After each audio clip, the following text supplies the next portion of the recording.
what I find is that with our past traumas and our childhood histories and our family traumas, we learn techniques on how to control what's going on in our environment every single day. We think we can control the narrative of our lives so much. And the problem is, the minute we hold the control within our hands, we tell God, well, you can't do anything, so, I'm gonna handle this. Which for me is like, here we like, the audacity. Child, I done made you. You can't.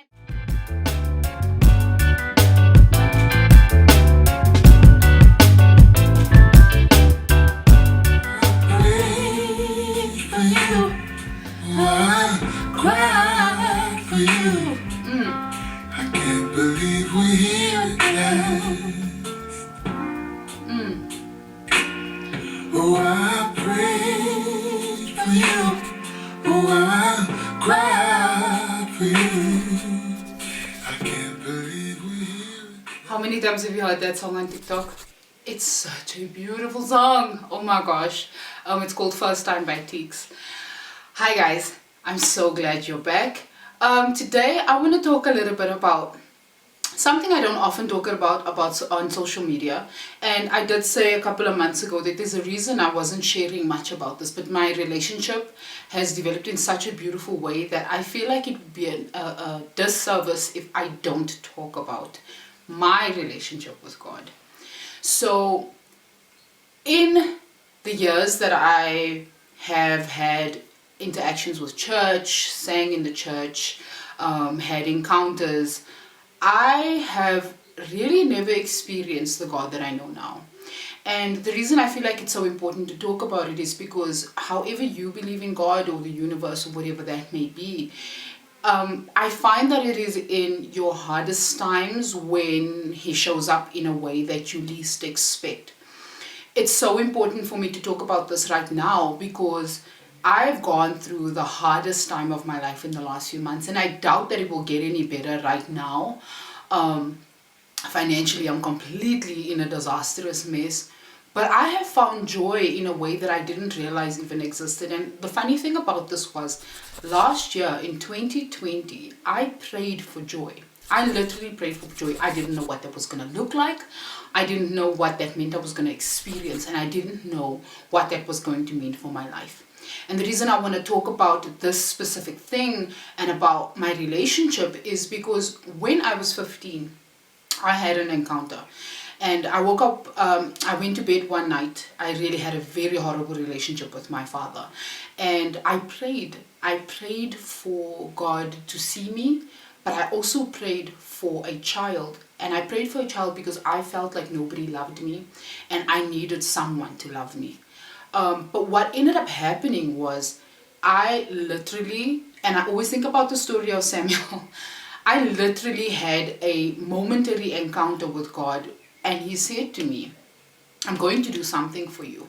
I'm going to do something big. And in the situation I'm in right now, I still don't know what that is. However, I do know that there are things happening behind the scenes that are going to fulfill what it is He said, but I know I have to go through the hardship to get there. Why it is so valuable to understand that having a relationship with however you see it, and in my case with God, is that I don't manifest things for myself. I may know ways of how to make sure that certain things happen. I may think I have all the tools in my toolbox. I may think I have all the wisdom that I prayed for, and I prayed for wisdom for years. But there's some things that are not within my control. Number one, other people. Never in my control. Number two, how things happen outside of me. Never in my control. Everything that is in my control is what happens within me. And in these past few months, there's been days where I was so weak, so down and out, that there was nothing I could do but pray. Legit. There was nothing I could do and say, okay, God, this is on you now, because there is nothing I can do about what's happening to me right now. And I know what you said, and I'm focusing on what you said, and I'm trying to do the work and make the effort on the things that you said, but I need you to show up for me. And what's amazing is there were days where, in the last few months, there was a day specifically where I had no power. I had 3 units, I buy power cash. I had 3 units of power, and I knew, sorry, I'm trying not to cry. And I knew that by the next hour, I was not going to have any electricity to be able to even feed my kids. And someone put money in my account. I still don't know who that person is. I've never met them. But every single day in the last almost 4 months, somehow something small has happened. And I'm mentioning this and I'm talking about it, and the reason I'm making an entire video about it is because what I think we don't realize is that we try to control our environment so much that we let the small things, the important things go. The things about how we view ourselves, how God or other people who value us, how they see us. We don't sit with ourselves long enough to recognize that they see in us a power and a strength that they can't see in themselves, and that it is our responsibility to take that power and do something with it. This is why I'm doing these videos. The camera is all I have left to be able to make some sort of income. But there's days when I'm just like, I have no control over what's going on in my life, but I need to realize the value that was placed inside me and what I prayed for. And I'm not even kidding you. I have had the worst days. I've had days where I was bruised, literally bruised, and hurting and in pain, in so much physical pain and so much emotional pain from the heartache and the heartbreak and the stress of not knowing what was going to happen the next day in my life, or whether I was even going to have something to feed my children. And then getting COVID in the beginning of all this ordeal, and then getting COVID this past week. I'm still in quarantine for the next, today's the last day of quarantine for you who are watching it. But I have found that when I was at the edge of myself, and I spoke about this on my Instagram, if you don't follow me, please don't get shameless plug. I spoke about being at the edge of your faith. And being at the edge of your faith literally means being at the precipice of where you cannot do anything anymore, where you are just literally down and out, and there is nothing left for you to physically do to move forward. And that's when God shows up. When you give up control. That is when you give up any idea or any thought that you have some version of control over what's going on in your life. And that's when you allow God to step in. What I find is that with our past traumas and our childhood histories and our family traumas, we learn techniques on how to control what's going on in our environment every single day. We think we can control the narrative of our lives so much. And the problem is, the minute we hold the control within our hands, we tell God, well, you can't do anything. So, I'm going to handle this. Which for me is like, here we're like, the audacity. Child, I done made you. You can't make the sales I made.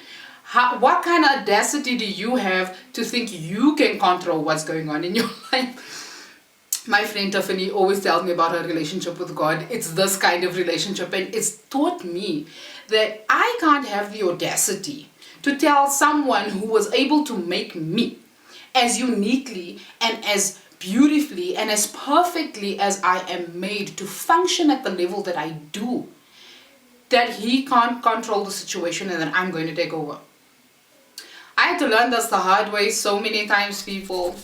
But what I feel like is so important to know is that you cannot control everything that goes in your life. What you can control is how you internalize what's going on with you, how you internalize what is happening to you, how you process that. Because at the end of the day, that is your only responsibility. If you're a Bible reader like me, you will know the story of the talents, right? What you are giving is your responsibility to manifest, grow, and heal from.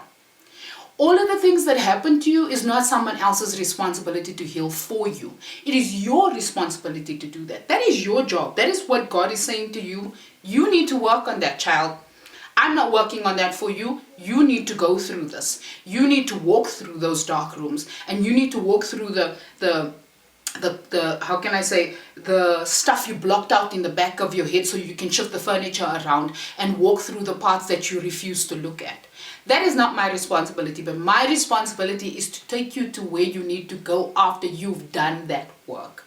You know, I read a lot of self-healing books, and one of the ladies that I follow, Nicole, she wrote a book on, and she does the Self-Healers podcast. And what I find with all of these writings is so aligned to scripture. People, I'm not even kidding. It is so aligned to scripture. The only thing that we make a mistake of is we take scripture so practically, right? It's like, I must forgive my neighbor. Then we sit there and think, oh, I forgive you. But in actual fact, you ain't doing anything about that forgiveness. Forgiveness is an act more than a word, and more than the things that you say. You need to actually physically forgive someone in your actions and in your movements and in your promises. That's how you forgive people. But we don't want to discern, is the word. We don't want to discern through what the scriptures say, because we want to make them practical for ourselves because it's convenient, right?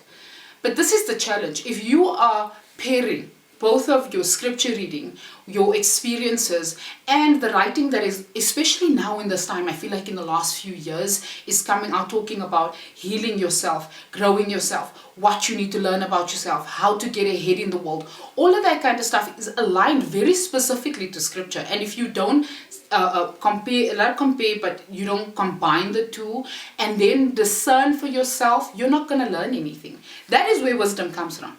Wisdom is not someone going to school, studying, getting an education, a degree in medicine or whatever, and then they're wise. No, people. You can get a degree, you can have a master's in everything.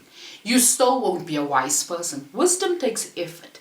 It takes you taking responsibility for yourself. It takes you taking responsibility for your own healing. And it takes you taking responsibility for how things have manifested for you. Right? It has nothing to do with anybody else, regardless of what they did to you. I speak to so many people who have been physically abused, people who have been raped, people who have gone through the hell that you couldn't even imagine, who have stepped into their understanding of self because God has has highlighted to them, this is who you actually are. What happened to you happened, yes, but your responsibility is to take that and then heal through it, then learn from that journey. Then I can open a platform for you, right? That is where wisdom essentially comes from. This is what my relationship with God has actually essentially brought me to. I was in my teen years when I prayed for wisdom. I had heard the story, one of the Bible stories where they talk about praying for wisdom, and I thought, if I don't want to be wealthy, I don't want to be famous, I don't want any of those things. Like, those things mean nothing to me. I don't need a lot of things. A bed and a roof over my head is all I'm good for. But what I do want is wisdom above everything else. And the reason why is because that wisdom is going to help me not navigate only things for myself and my children. It's going to help me navigate things for other people who are so lost in the darkness, who are so stuck in that dark room that they can't even bear to look at the old furniture that has rotted in the rooms of their heads, that it hurts too much to even face it. This is why I feel like talking about my relationship with God right now is so vital. And I'm going to be talking more about it. I was for years ashamed about talking about how my relationship with God has developed. But in the last 4 months, if I can tell you the amount of experiences, I've had tangible, loud utterances in my ear on a regular basis. And this is the funniest part of it all. It was away from the church. It was away from Christian people, and it was away from believers. It was my relationship with God developing in a way that He wants it to develop. And I've been pressed for the last month to really talk openly more about it, because at the end of the day, I could not be where I am.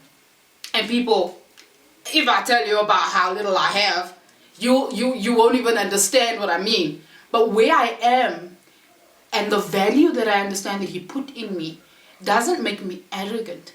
it makes me understand that God sees me in a light that I may never see myself. And I will do anything in my power to make sure that I use the talents He gave me, that I make good use of it, and that I manifest and grow those talents in a way that just makes me slightly worthy of the effort that He put in me as a person. All the things I went through had to put me to the place where I am right now. So this is me basically preaching, but I just feel like I needed to encourage somebody today. Regardless of what you believe, regardless of whether, like me, you believe in God and Jesus, regardless of whether you believe in the universe or not, you need to start seeing yourself through whoever created you's eyes. Because the minute you start to see that, you're going to see whatever happened to you actually happened for you. And there's nothing greater, I believe, than taking responsibility for yourself, healing through those things, and then using your talents to grow what it is God has actually given for you to do in this life. So I hope this video helped. I love you guys so much. Thank you for tuning in, and I'll see you in the next video.